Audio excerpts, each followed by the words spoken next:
Hello, friends. Welcome to the Nexus podcast. I'm your host, James Dice.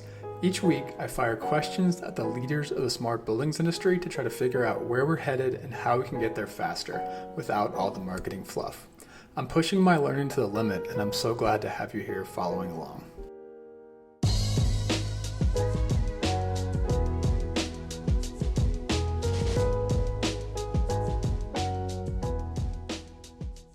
This episode is a conversation with Stacy Smedley, Sustainability Director at Skanska USA and Executive Director of Building Transparency, a fascinating nonprofit organization founded by a bunch of huge enterprises that are out to decarbonize the construction process.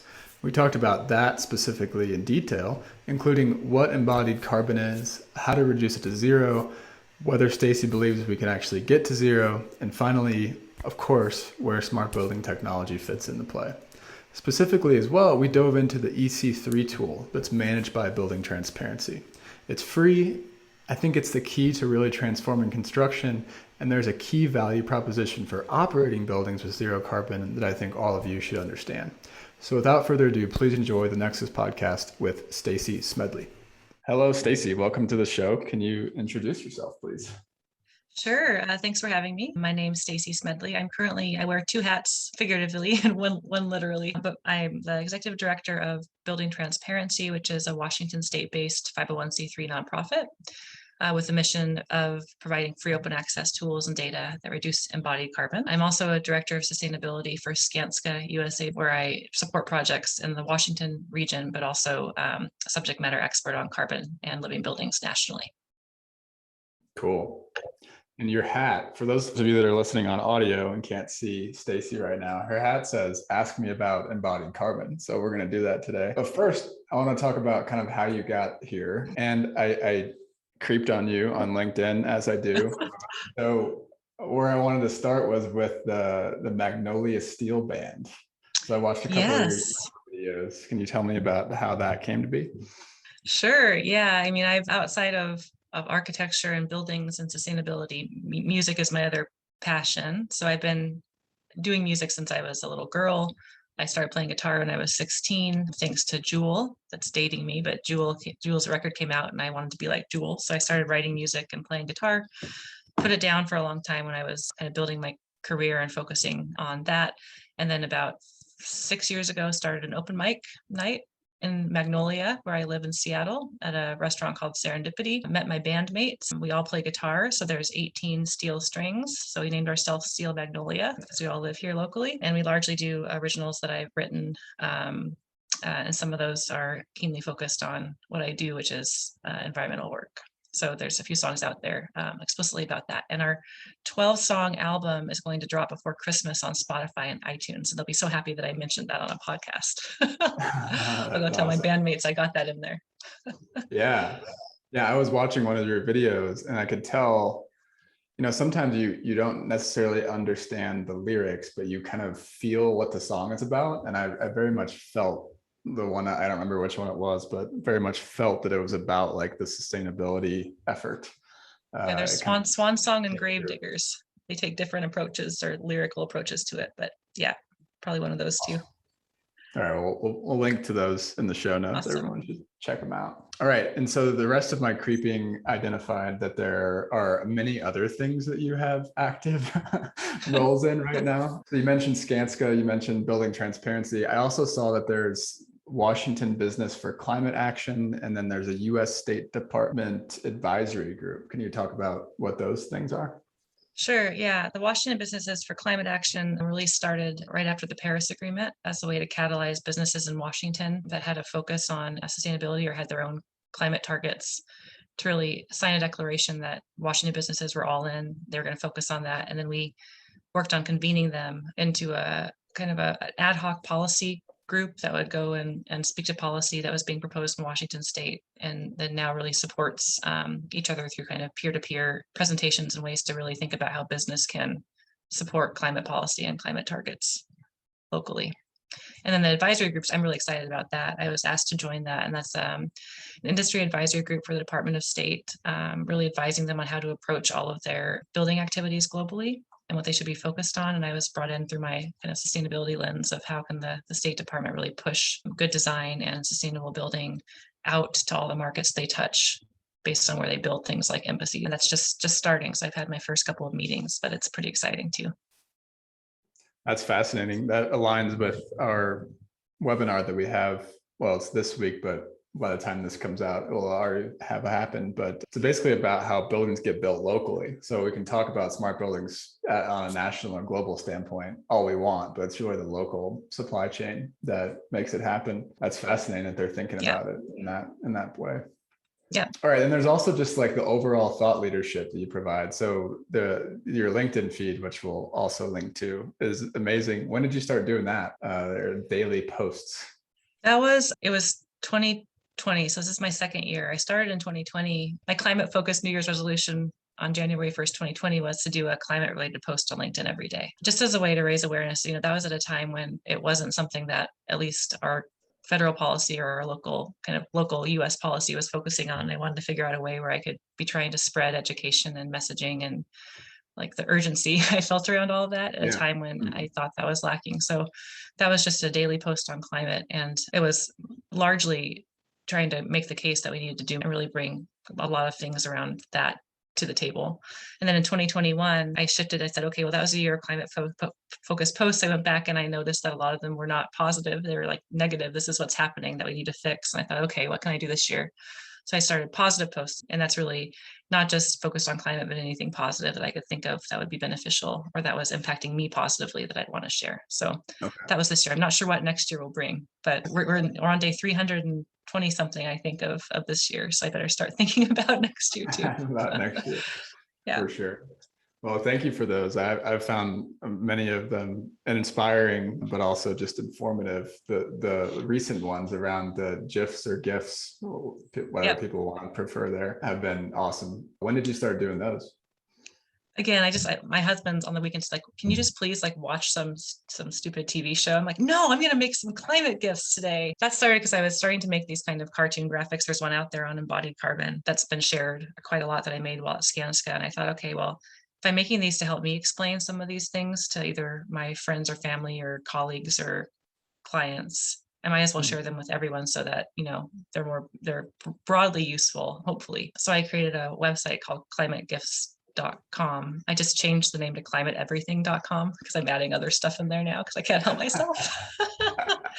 But if you go to climategifts.com or climateeverything.com, you'll get to them. There's kind of the automated ones, but also just the static images of all of the graphics. And now there's things on embodied carbon and scope 1, 2, and 3 emissions and food and where the impacts of food are. And they're actually helping me learn about stuff now too, because I'll tackle a subject and go learn about it and then create the infographic or the GIF. So it's been helpful for me too now in the long run.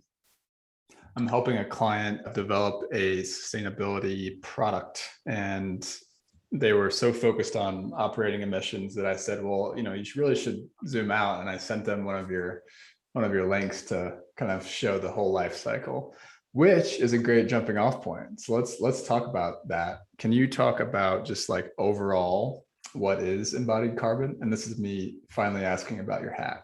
Sure. Yeah, it's awesome because now that I wear this hat to places like breweries, I'm actually explaining this exact same. So you're going to hear what I'm now saying to like the guy that's pouring my beer, which has been really fun and nerdy for me. So, so embodied carbon is really talking about all the carbon equivalent emissions that it takes to make something. So when it comes to building materials, it's the emissions of how you extract raw materials from the earth, things like stone or ores or whatever that might be, with equipment that burn fuel, how you transport those raw ingredients to a manufacturing facility on trucks or barges or whatnot using fuel, how you then manufacture them into a product. So how you take raw ingredients at a manufacturing facility and through either the chemical reactions that are happening or the stacks that are going up or the energy you're consuming, how you emit carbon during that process. That's really the cradle to gate emissions, if you want to think of a term around that. But then embodied carbon also thinks about the whole life cycle of that product or material that you made. So how did you transport it to a construction site if it's a building material? How did you put it into place using equipment that burn fuel? How many times did you replace that material as you used your building or you used that road that you're driving on? And then at the end of that building's life or infrastructure project's life, how do you then take all those building materials apart and then hopefully take them back to a manufacturing facility and reuse them into a new material, thus reducing the new stuff you're using. And so that circular process continues. But there are emissions all along that value chain of a product or a material, and they can all be calculated and put together into a number. And then you can also choose where you want to focus along that value chain, whether you want to look at the manufacturing emissions first or think about everything all at once. But there's a lot there, and it's not just building materials. You can think about it in terms of, we can have a funny story about this later, but diapers, right? Like what do you use to make a diaper? How many diapers are you using for your child's every 24 hours? And then, what are you doing with those diapers when you're done with them? That would be the embodied carbon of a diaper.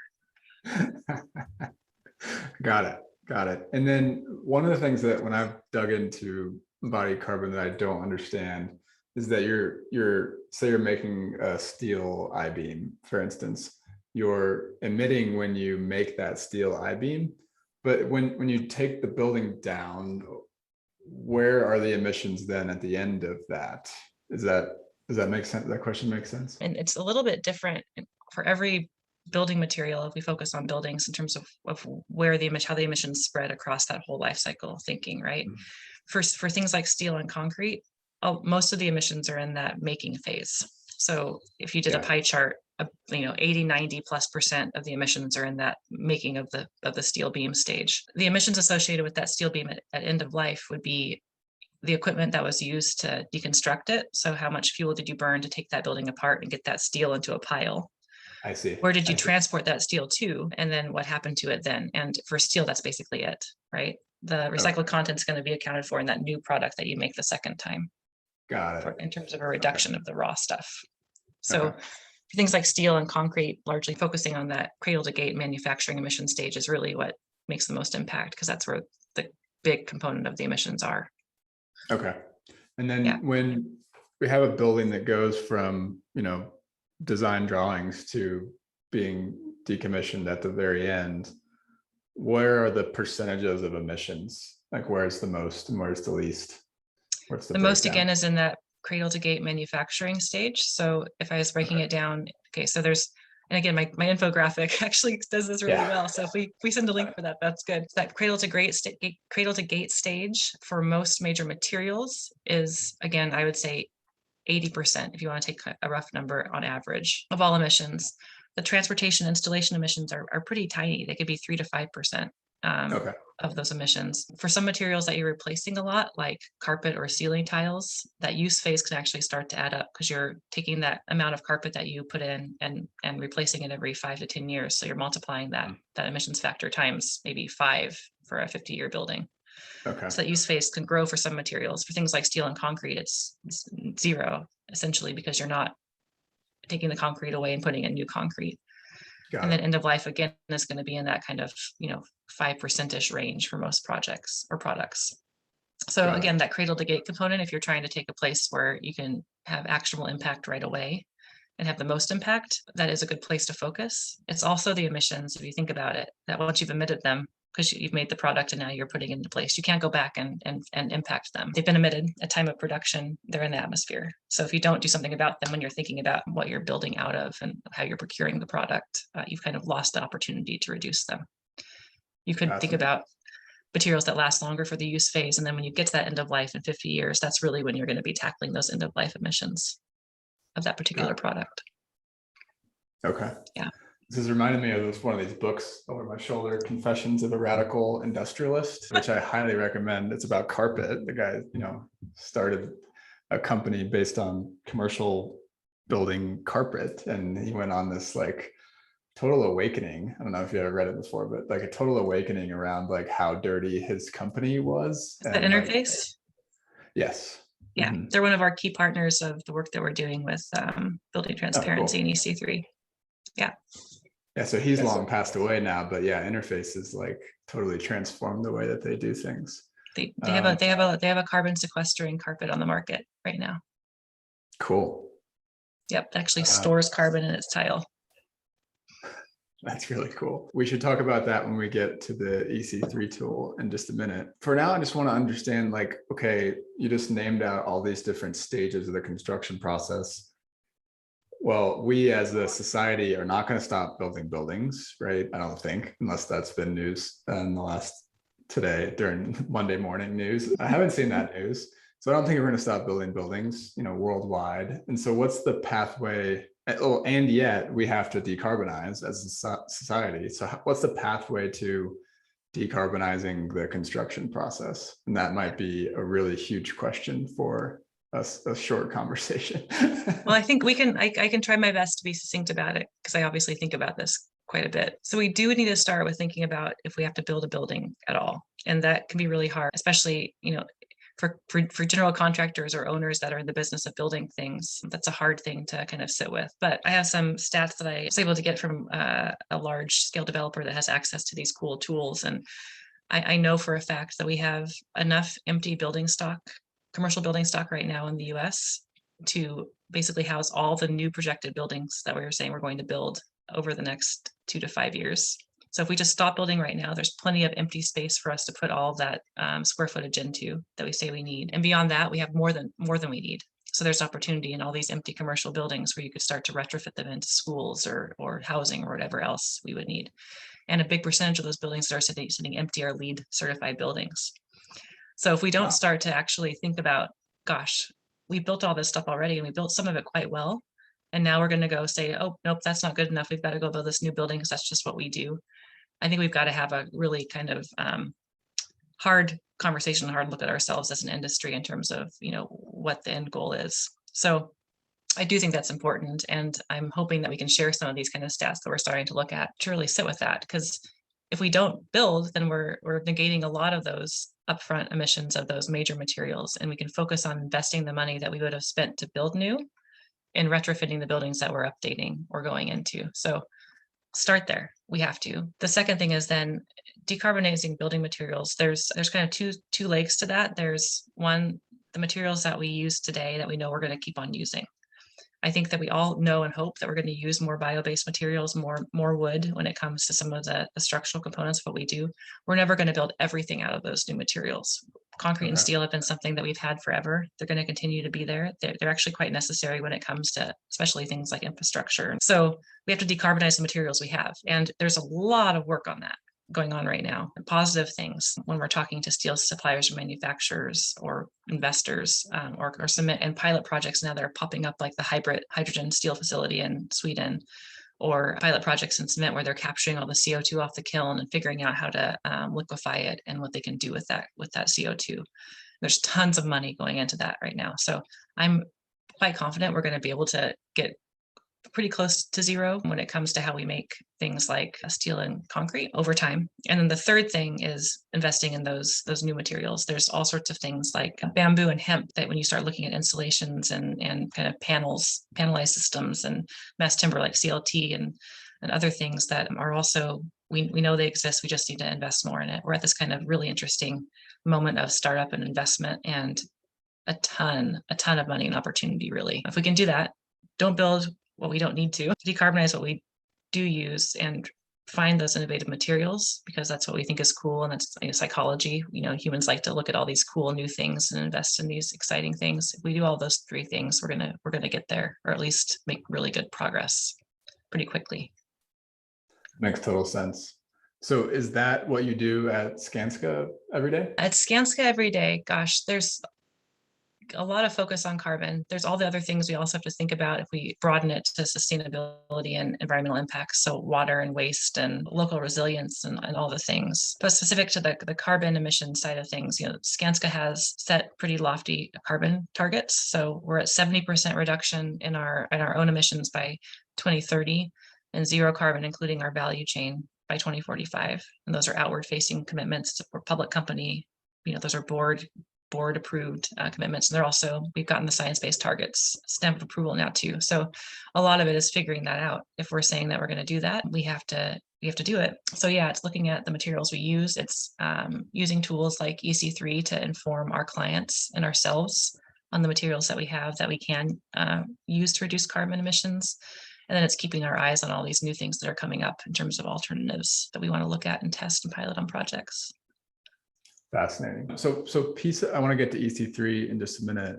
The piece of this that I found myself curious about is really like the important rating systems, right? So I grew up consulting on lead projects. I grew up in my past jobs. I haven't grown up yet, but I've done a lot of lead consulting. I've done a lot of energy modeling to support lead consulting. And part of it that I'm just struggling to wrap my head around is lead to me, and I'm definitely not an expert in it, but it seems like kind of like a boutique thing at this point. And then there are other rating systems, living building challenge would be one that comes to mind. I don't know how widespread that one is, but like this concept of like, okay, a certain amount of new buildings get LEED certified, and then we need to decarbonize every building, right? So new and existing. And so how do you think about that gap, and how can we kind of like scale up these movements? And do we need to, or we just need to just go straight no carbon, and we don't really need rating systems?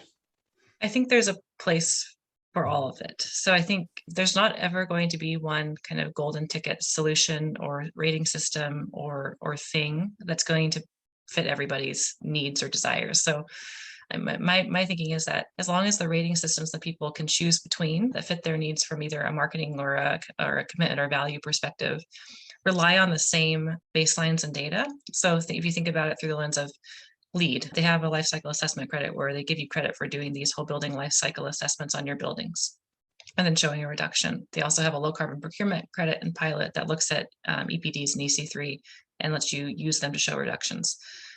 ILFI's zero carbon certification, same thing. They give you credit for doing these whole building LCAs for the kind of cradle to installation phase.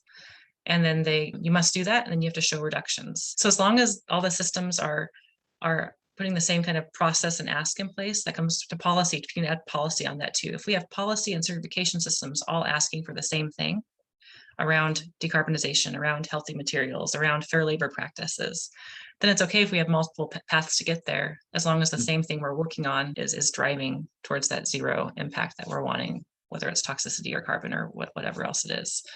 Okay. So a lot of the work that we're doing, that I started thinking about with Skanska, now with my building transparency hat on, my kind of two-headed Stacy, able to work on it kind of more broadly.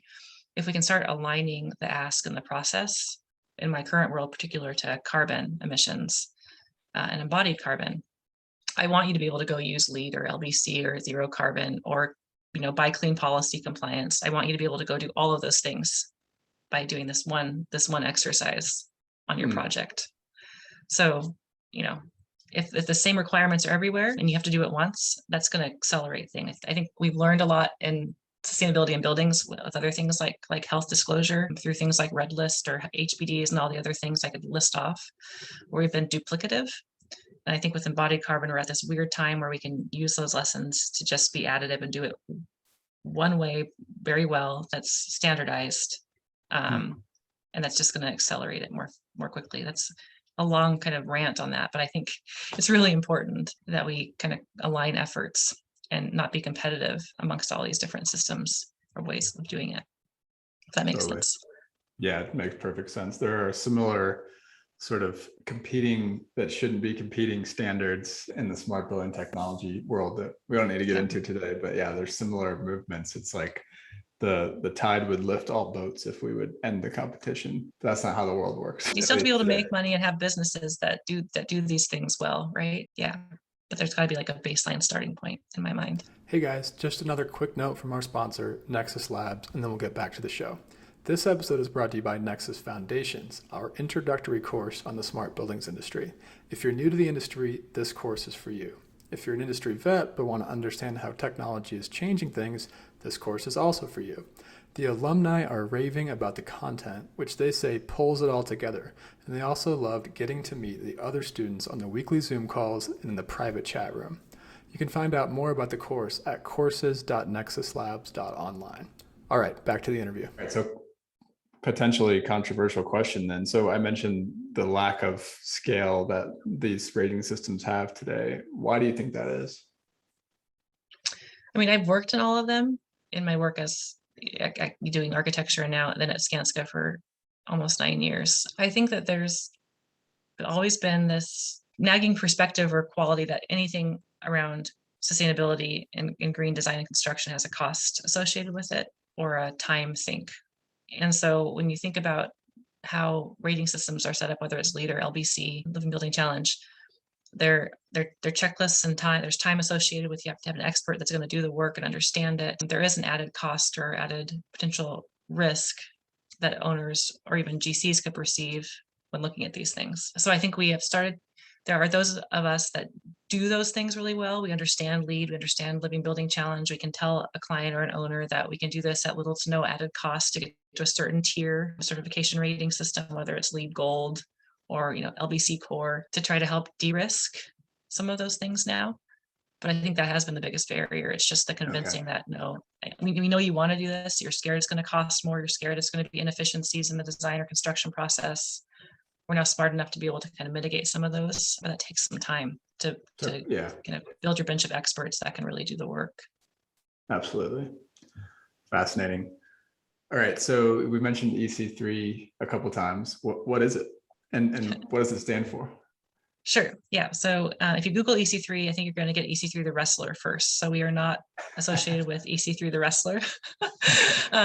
We are the EC3 tool, which is the embodied carbon and construction calculator, is what EC3 stands for. It was co-conceived by myself at Skanska and Sea Change Labs, a software development company that was trying to find a lane in climate tech. I found an embodied carbon forum of really deep nerds, and he was like, hey, I really want to figure out how I can help. So we got together, and it was all based on this need that I had found in my role at Skanska around finding the way that we could not just kind of benchmark how much carbon we had in our buildings in this embodied carbon bucket, but think about it kind of like we estimate, where if you've got a cost per cubic yard of concrete from 3 suppliers, you can say, okay, this guy's lower than that guy, time of bid.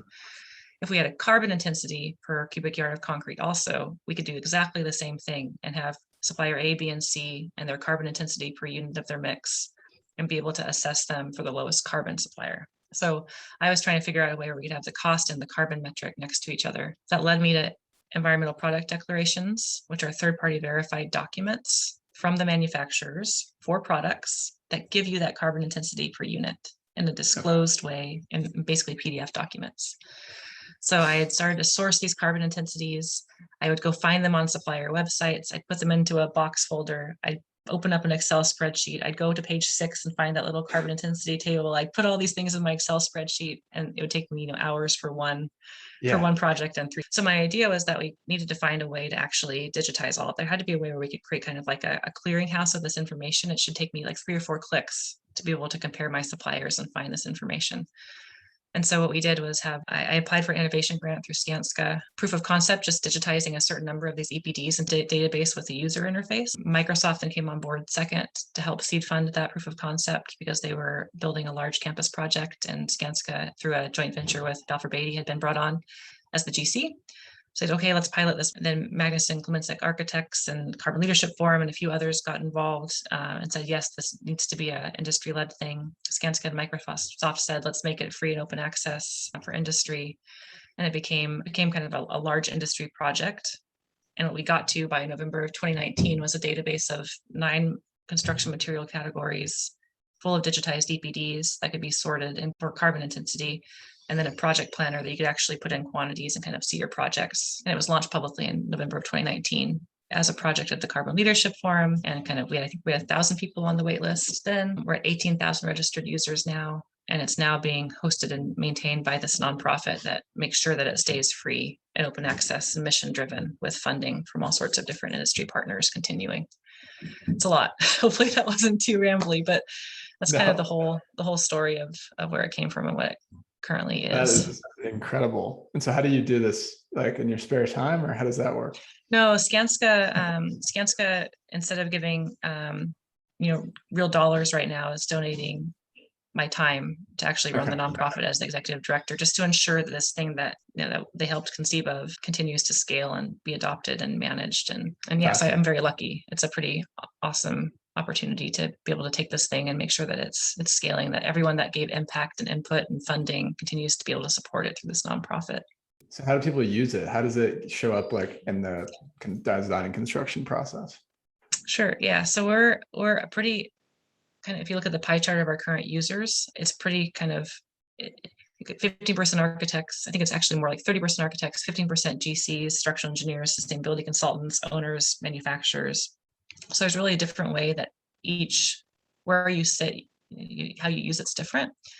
If you're an architect, if you're looking at a project that's kind of in design development, you're building it out of steel and concrete, and you've got ceiling tiles and carpet and gypsum board and insulation. You can build your project in the tool using Revit material quantities that can be imported in. And then you can start to compare the materials for each category. So I have this much gypsum board.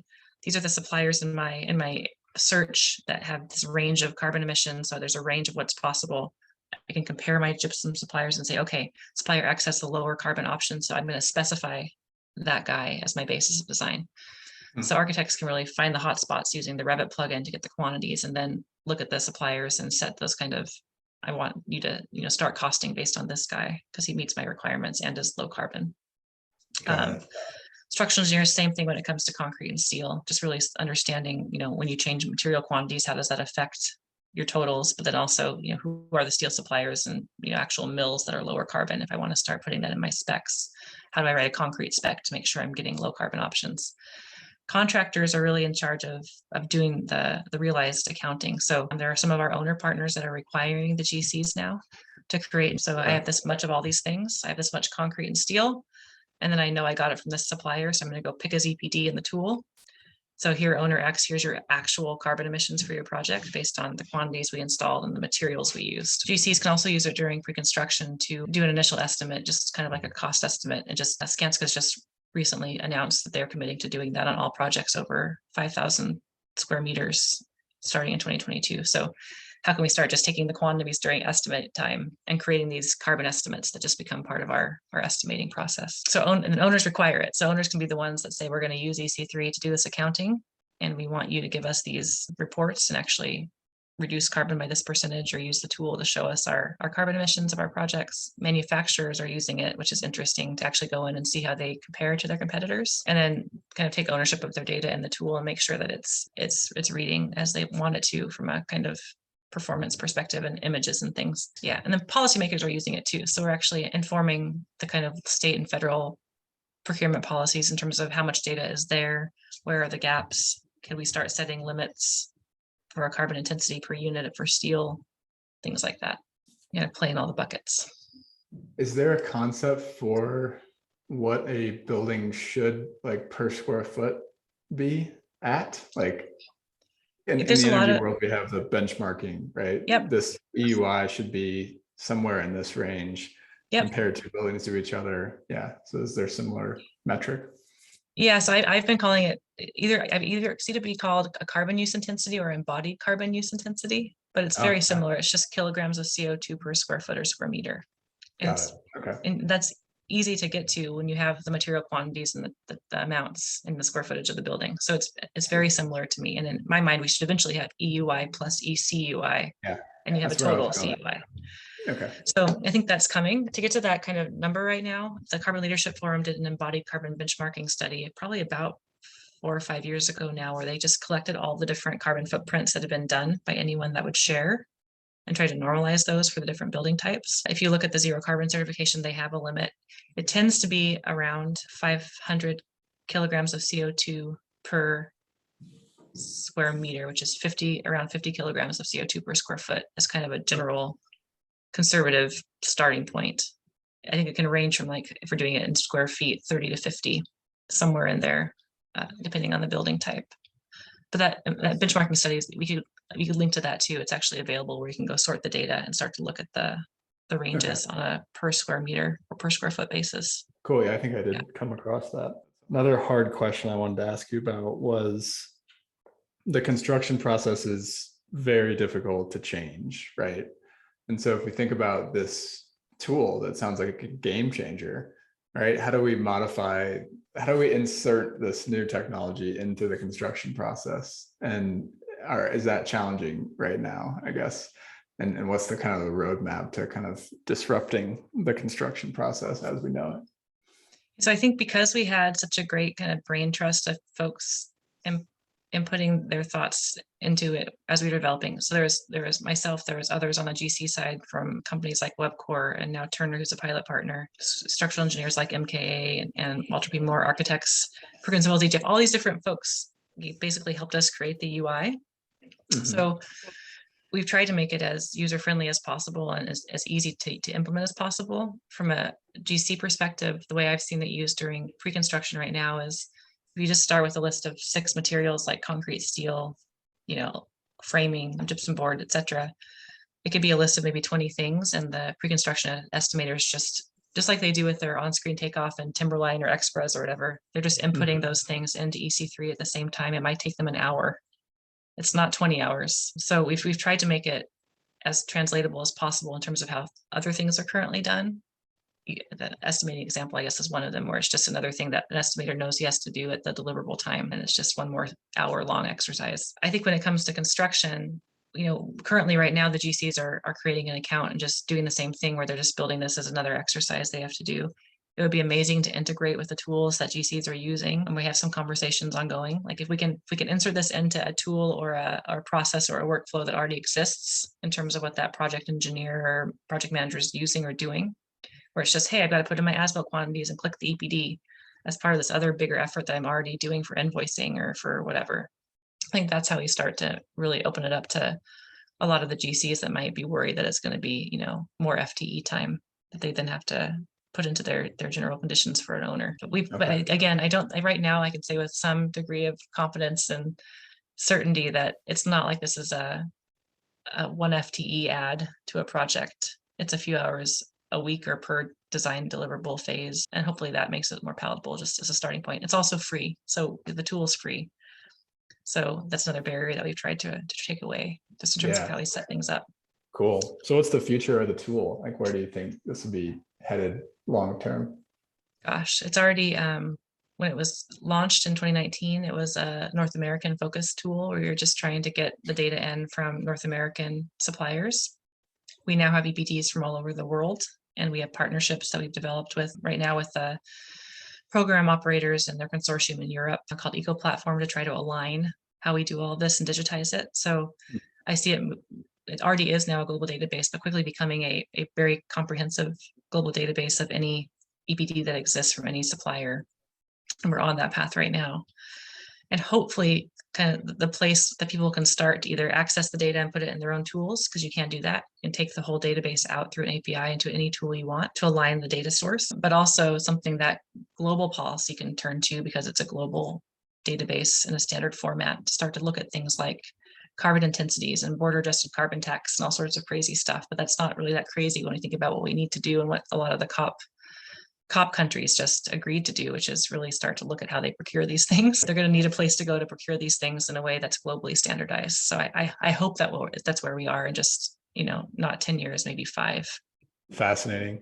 So it seems like to me that there's so we talked about the whole cycle of emissions, right? What you're talking about is the initial selection, right, of the material. And then a lot of what we cover on this show also is like obviously the O&M phase of the building, right? Where you have this continuing effort to digitize more and more of the operations. And there's this concept of a digital twin or a digital asset register, right? So do you see those digital platforms, I guess, connecting to each other? Like how and what will we use it for when we start to use this data in the operating phase? Yeah, I mean, I think so. Again, the 2 parts of EC3 are the database of all these carbon intensities and products and materials. And then the second parts are UI that allows people to use it during the design phase. I think the database actually becomes the more powerful object in the future when you start to think about things like digital twins and how you could basically attach the carbon factors out from the database to whatever system you're using to do that. And if you update a material or replace the material, you would then swap out that carbon intensity to a new carbon intensity for the new material and be able to track it in real time.